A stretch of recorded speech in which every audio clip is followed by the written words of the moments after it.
Robby, what's on your radar?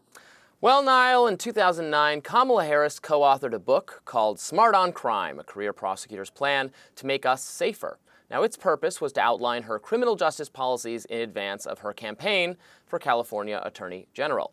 The book has attracted the attention of conservative writer and activist Christopher Rufo, who contends that Harris and co-author Joan O.C. Hamilton plagiarized several passages. Rufo's analysis, which relies on the work of Stefan Weber, a noted exposer of plagiarism, finds that there are at least 12 sections of the book in which sentences or entire paragraphs were copied from another source without proper attribution.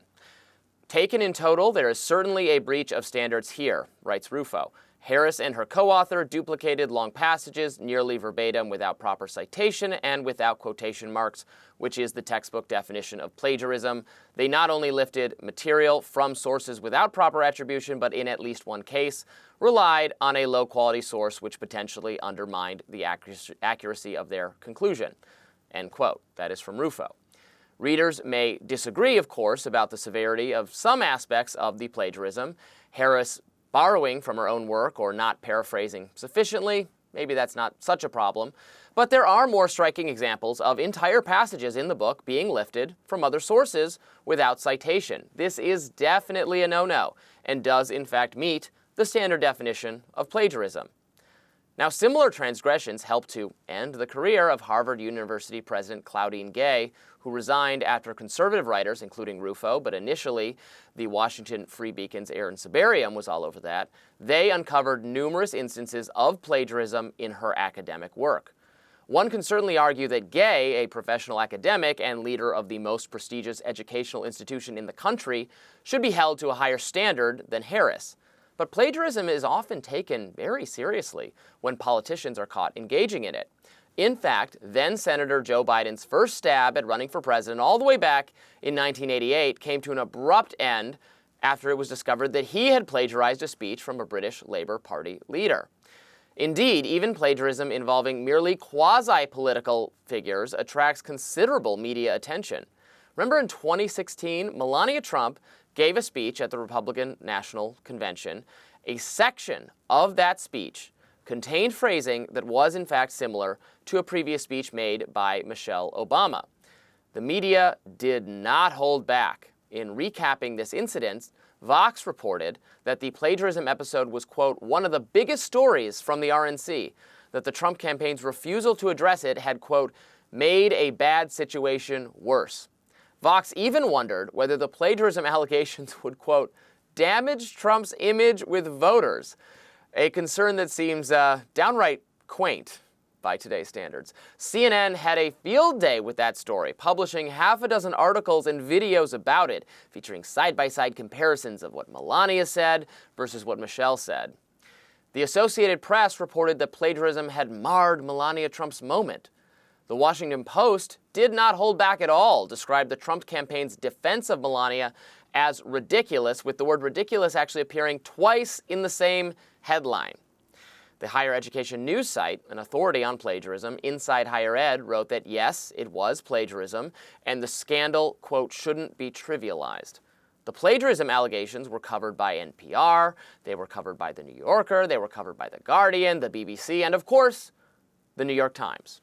Quote, how Melania's speech veered off course and caused an uproar. That's what the Times headline said.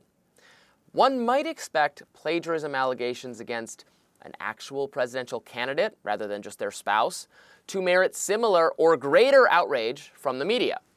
But the Harris allegations have not attracted nearly the same level of interest or scrutiny. In fact, their ire is directed not at Harris for plagiarizing, get this, but at Rufo for uncovering it. CNN's report on the Harris plagiarism accusations is headlined, Conservative Activist Accuses Harris of Plagiarizing Passages in Co-authored 2009 Book. Note that the identity of the accuser, of the plagiarism discoverer, was not at issue in the Michelle Obama-Melania Trump case. But here, mainstream media feels compelled to position Rufo rather than Harris at the center of the controversy. Conservatives, by the way, complain ceaselessly about this, and not without reason. They say that scandals involving Republicans, conservatives, and Trump world personalities are reported in straightforward fashion, whereas scandals involving Democrats, liberals, and the media itself are not. In these cases, the media focuses on the motivations, agendas, and responses of conservatives who are involved in surfacing the controversy. Now, this is often done in headlines using this exact phrasing: Republicans pounce on X, or Republicans seize on X, where X is the thing that Democrats did wrong. This is such a well-worn trope, it's a meme by now, that one might have actually expected, I would have expected, mainstream media institutions to take greater pains to avoid it, if only to deprive conservatives of ammunition. And yet, oh no, the New York Times write-up of the Harris plagiarism accusations is headlined, quote, "Conservative activist seizes on passages from Harris book." They did it exactly the way conservatives say they do it. Now, this article itself minimizes the extent of Harris's wrongdoing and cites a plagiarism expert named Jonathan Bailey, who claimed for the article for the Times that Rufo was, quote, "making a big deal out of relatively minor transgressions." The Times did not share with him the full list of plagiarized passages in the book. Christopher Rufo then did so, and on his website, Bailey then noted, after reviewing all of the additional allegations, that the case is, quote, "more serious than he first thought," although he does maintain that Harris did not engage in, quote, "wholesale fraud." He said it was in between these two categories. Now look, I think it's perfectly fine for journalists to report on the agendas of conservative activists who are making such claims. Rufo does not deny that he is politically motivated. On the contrary, if you follow him on X, he is constantly explaining his agenda and explaining his strategy for implementing it. There's nothing hidden or secretive or shadowy about it. But perhaps the New York Times could be bothered to treat this allegation, plagiarism by the sitting vice president and Democratic candidate for the presidency, as seriously as a speech by Melania Trump. So, interesting thoughts there, Robby, and I do take a lot of those points, including that trope that is used and overused about conservatives seize on something as a way to blunt the wrongdoing or the alleged wrongdoing. And for what it's worth, I try to avoid that in my own work. I do think it's interesting that this allegation did emanate from Christopher Rufo, and I don't say that to undercut the seriousness of it. Some of the headlines you mentioned don't seem to be defensible, given that there does appear to be evidence of some level of plagiarism. But I was trying, as I was listening to you, to think about what the comparison would be on the left, and I couldn't think of an exact analogue to Christopher Rufo, but if Joy Reid, for example, made an accusation against a conservative about plagiarism, I think that it would probably be pretty widely noted that it was Joy Reid making the allegation. So I don't think that part's invalid, but I do take your point on some of the framing. Yeah, and look, if people want to say, okay, this was a 2009 book and there was some badly paraphrased, parts where it should be in quotes and it's not in quotes, it's just a footnote, but you do have to put it in quotes.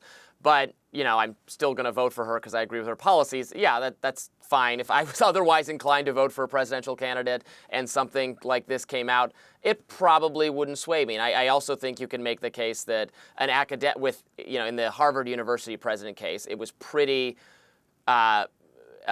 aggressively bad, given that she's the leader of an academic institution and comes from academia and really ought to know better. And Harris co-wrote this book, and, if we're all being honest with ourselves, who do we think actually wrote the book? Probably the other person, not Kamala Harris. Still, it suggests, some sloppiness and should be called out. I just think the double standards really do grate with people. And why can't they, and I know you do this in your own reporting because you're a better journalist, do New York Times people not know? Do they not hear that everyone on the right is always making fun of the pounce, seize? It's those two words. It's the same words, and they did it here. I would think this would have permeated their bubble by now. It's incredible. Mm-hmm. Yeah, I think that the capacity or the propensity to ignore those critiques which get at a bigger issue are very surprising, because even if you're going from a liberal perspective, you're simply handing ammunition to your critics, which I find perplexing. Coming up next, RFK Jr. is speaking out about a case of censorship in Israel. We'll talk about that. Stay tuned.